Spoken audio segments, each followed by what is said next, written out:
falo em nome do Sindicato Nacional dos Peritos Criminais Federais. A pertinência temática de nossa intervenção vem da Resolução 23.550, editada pelo TSE, que indica quais são as instituições competentes a participar do processo antecipado de fiscalização e auditoria dos programas de computador que compõem a urna.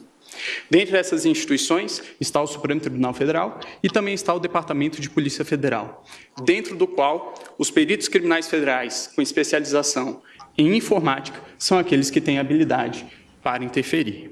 E o fizeram. Participaram do teste público de segurança do Sistema Eletrônico de Votação.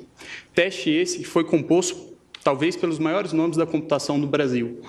E o resultado foi que esses profissionais conseguiram, sim, encontrar diversos vícios, diversas falhas no Sistema Eletrônico de Votação. A título de exemplo, conseguiram esses profissionais fazerem ataques ao sistema de inicialização da urna. Conseguiram gerar um boletim de urna falso. Conseguiram também obter a chave criptográfica da urna.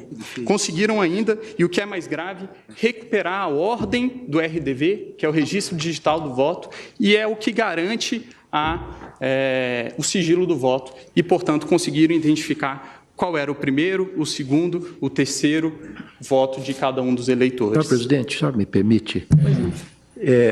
Eminente advogado, eu queria perguntar a Vossa Excelência se esse é um teste oficial, foi divulgado, sim, quando foi feito, como foi feito, sob os auspícios do TSE. O TSE já porque fez. Queria dizer a Vossa Excelência que quando fui presidente do TSE, isso não significa absolutamente nenhuma antecipação de voto, opinião, nós fizemos uma auditoria pública por meio de edital com personalidades que testaram a rigidez das urnas e que foram recrutadas, ou se habilitaram, melhor dizendo, a esse teste, pessoas oriundas da academia, das Forças Armadas, particulares, e naquela ocasião, depois de uma semana de testes intensivos, nenhuma falha nas urnas foi encontrada. Então, eu queria apenas que Vossa Excelência, se pudesse,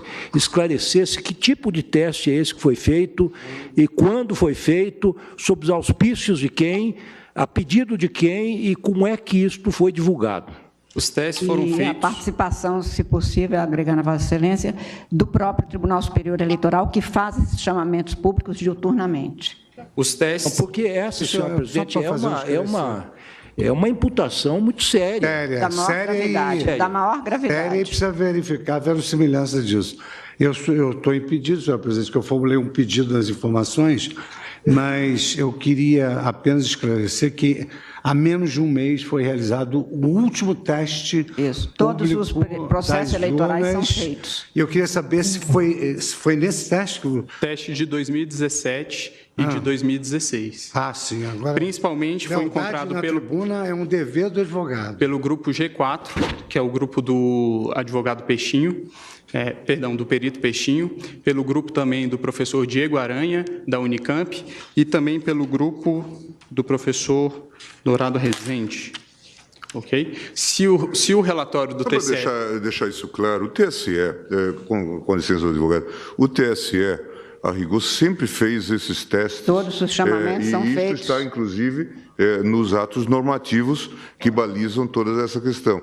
E houve, de fato, e o tribunal sempre chamou, na verdade, chama os melhores hackers, os melhores peritos, para fazerem esse teste em nome da segurança do sistema. E depois faz o reteste, de modo que isto, neste caso, inclusive, o tribunal reconheceu o trabalho do professor Diego Aranha, que conseguiu progresso, mostrou falhas e depois houve a reprogramação. De modo que isto é absolutamente normal e só mostra a seriedade com que o TSE tem se havido nesse tipo de matéria. É absolutamente rotineiro isso que se faz. Mas só para efeito de... essa é uma afirmação que está sendo feita da tribuna, é muito séria. O questionamento do ministro Lewandowski, exatamente porque talvez as pessoas não saibam que estes testes são feitos a cada período, publicamente, com chamamento público e dado a público, inclusive, todas as informações relativas,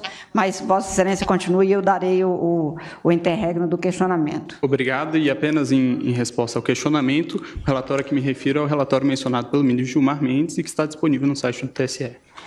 A minha indagação, o último reteste feito é de 2018, esses dados? 2017. 2017. 2016, 2009, 10, 16 e 17. Mas, a despeito de tudo isso, os peritos criminais não estão aqui para um retrocesso. Os peritos criminais reconhecem, com certeza, os grandes avanços que foram conquistados pela urna eletrônica. E é bom que fique bastante claro que a impressão do registro de voto não é um adeus ao voto eletrônico. O voto eletrônico permanece sendo um voto eletrônico, apenas com mais um mecanismo de auditoria. E aí é importante trazer quais são os 3 principais pontos que são indicados como as auditorias possíveis e viáveis em uma situação como essa. Indica os técnicos responsáveis pela elaboração do sistema, que o RDV seria o registro digital do voto, seria um mecanismo para se apurar, se embaralhar os votos e se apurar a quantidade de votos. É bem verdade, mas esse sistema, o RDV, apenas permite apurar se foi adicionado ou excluído algum voto, e não se o voto foi registrado devidamente como o eleitor confirmou no momento que apertou o botão. O boletim de urna, do mesmo modo, ele permite sim uma auditoria, mas ele permite a auditoria da conferência conquistada escrito no boletim de urna com os resultados que foram apresentados no site do Tribunal Superior Eleitoral. Mas ele não permite, novamente, se verificar se o voto foi registrado de maneira adequada. E, por fim, a votação paralela, que resolveria essa situação que apresento, que seria o ato de se pegar algumas urnas no dia da eleição e fazer a simulação de uma votação para se verificar se a urna registrou adequadamente os votos. Elas, segundo informações do professor Pedro Dourado Rezende, na audiência pública realizada no Congresso Nacional, não seriam suficientes para isso, porque qualquer programador com pouco tempo e poucas linhas no código-fonte, conseguiria programar o sistema para que ele identificasse que o registro biométrico está sendo dispensado com um percentual acima do normal e para que, portanto, os vícios não surgissem nesse teste. Então, o professor, não vou ler por conta dos 8 minutos que me foram limitados, qual é o posicionamento do professor. E indica ainda o professor Diego Aranha, que existe ainda a possibilidade de fraude interna. Obviamente, os peritos criminais não estão aqui a dizer que existe algum tipo de fraudador dentro do TSE, nunca diremos isso e acreditamos que todos que estão lá são corretos. Mas o que está a se dizer aqui é que a democracia de um país não pode estar sujeita ao controle de alguns poucos técnicos que têm acesso ao código-fonte e também às chaves criptográficas. É necessário haver um controle do controlador. Garantir a auditoria ao próprio sistema eletrônico que se pretende ver se está sendo fraudado ou não, é garantir ao fraudador fraudar a própria auditoria.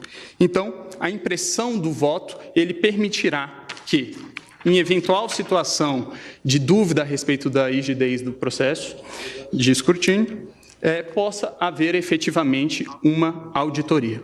E em relação a algumas das preocupações que foram trazidas pela Procuradora-Geral, várias delas já foram respondidas por uma resolução que veio a ser editada posteriormente pelo TSE, que é a Resolução 23.521, que dispõe, inclusive, como funcionaria no caso de a urna dar um problema, a impressora travar. Dispõe a resolução que existirá também uma impressora de contingência, haverá um lacramento sem contato humano para que essa impressora possa ser substituída.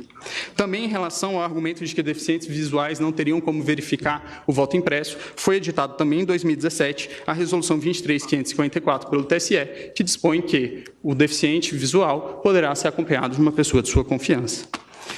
Sobre o risco também de que, durante uma pane da impressora, o fiscal de urna poderia chegar e ver qual é o voto daquela pessoa que está dentro da cabine, esse argumento também não me parece bastante plausível, tendo em vista que a urna eletrônica também pode travar com a sua tela congelada e também um fiscal de urna teria que entrar para trocar pela urna de contingência. O Brasil, excelentíssimos ministros, é o último país que ainda adota o sistema DRE sem o VIVPET. O VIVPET é exatamente isso que nós estamos falando, que é a impressão do registro. Países que em algum momento já adotaram o sistema que hoje adotamos, já o abandonaram. A título de exemplo, Alemanha, Bélgica, Holanda, Irlanda, Inglaterra, Rússia, Índia, Estados Unidos, Canadá e México. Por fim, excelências, utilizaria aqui mais uma vez a fala do professor Diego Aranha, que o ministro Gilmar mencionou, quando se trata dos argumentos de preço de viabilidade temporal. E aí eu vou tomar a liberdade de ler nesses meus últimos minutos. Diz o professor: é inegociável a existência de um registro físico para fins de transparência. Em situações de vitórias cada vez mais apertadas, não se pode ter dúvida sobre o resultado correto das apurações. Sobre a questão orçamentária, eu gostaria de finalizar dizendo que a possibilidade de auditoria de uma eleição não deveria ter preço. Esse é o requisito de qualquer eleição, provar para os participantes que o resultado é acurado e honesto. Isso não deveria ser negociável. A discussão, se não é possível acomodar no sistema atual brasileiro, para que ele possa ser transparente, inverte completamente a sequência lógica das coisas. Transparência é um requisito. E ainda em relação ao preço, são vários os exemplos que podem ser encontrados na rede mundial de computadores de gastos semelhantes com coisas que, acredito eu, não tragam tantos benefícios à democracia do país. A título de exemplo, o governo federal gastou 800 milhões de reais em publicidade no ano de 2017. O valor estimado para a impressão do voto, é de 2 bilhões de reais. Por fim, inexiste inconstitucionalidade no dispositivo. O dispositivo, a nosso ver, apenas torna mais constitucional o estado de coisas constitucional que já existe, e é nesse sentido que os peritos criminais federais requerem que seja julgado improcedente os pedidos da inicial. Agradeço a atenção de todos.